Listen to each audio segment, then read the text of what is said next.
This is the worst cabin filter I bet you will see on the internet today. You know, driving my rear-wheel Lexus in Canadian winter hasn't been fun really, so I bid on an all-wheel drive 2009 Honda CR-V for 1000 USD.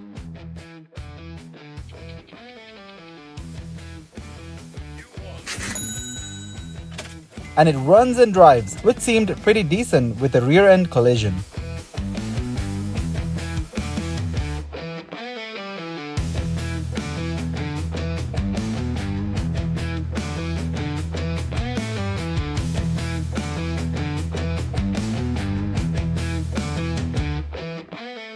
I will go through the total cost breakdown at the end of this video. I had to find out what they don't tell you in an auction the hard way. You see, the car has done 280,000 kilometers, which is fine considering these CR-Vs have a bulletproof engine that goes up to 400,000 kilometers easily. My initial inspection of the car was great, with absolutely no rust under the car. But the problem wasn't the car, it was the previous owner.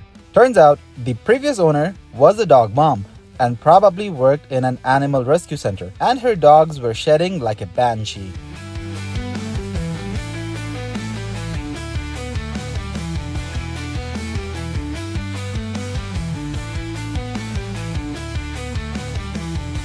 The good thing is that this CR-V is the EXL trim, which is the luxury model with leather seats and sunroof, so cleaning the seats wasn't an issue. The first thing I did was get an oil change done, and then I vacuumed the car with a carpet cleaner. And I also used Simon's pet hair remover brush. I did find a 1987 United States 1-cent coin, so I'm gonna put it along with the other coins I found under the seat while cleaning. I took the car to the nearest van wash, which sure looks like the CR-V saw its first car wash in a few years. And check it out, the car looks as good as new. I am happy with the results after spending hours cleaning and detailing. The car looks absolutely phenomenal.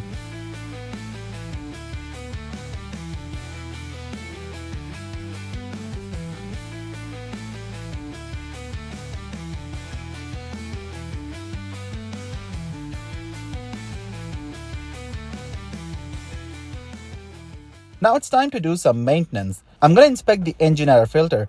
It's pretty simple. Unclip the housing container, loosen the hose clamp with a 10mm screw, give it a little wiggle, and it should come out nice and easy. I'm going to go ahead and replace this air filter with the MotoMaster engine air filter. And here's the manufacturer model for your reference. All done. Clip back the air filter housing. Quick and simple.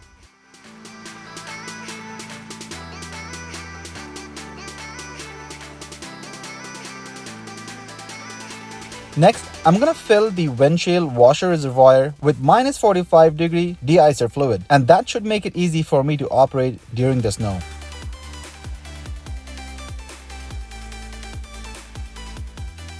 Next, I'm gonna check the cabin air filter, which is pretty easy too. Open the glove box, unhook the dampener arm, pull down from both sides, one side at a time, and unclip the air filter frame. This is the worst cabin filter I bet you will see on the internet today. This air filter looks like it is from 2009, which is the make of the car. I feel bad for what this CR-V had to go through. Throw out the old filter and clean your filter frame if required.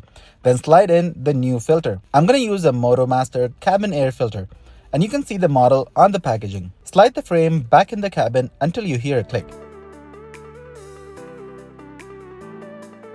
Engine air filter and cabin air filter are pretty simple to change and are very essential for the health of the car as well as the health of the people breathing inside the car. So definitely take the time to check up on them and replace them. Here is the cost breakdown.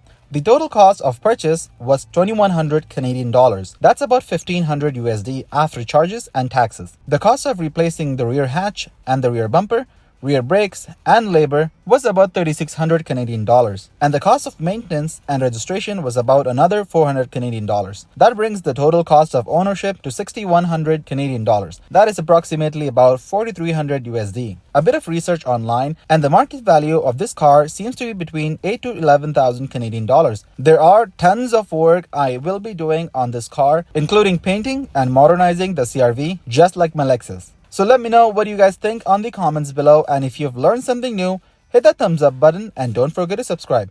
Until next time, I'll see you on the next one.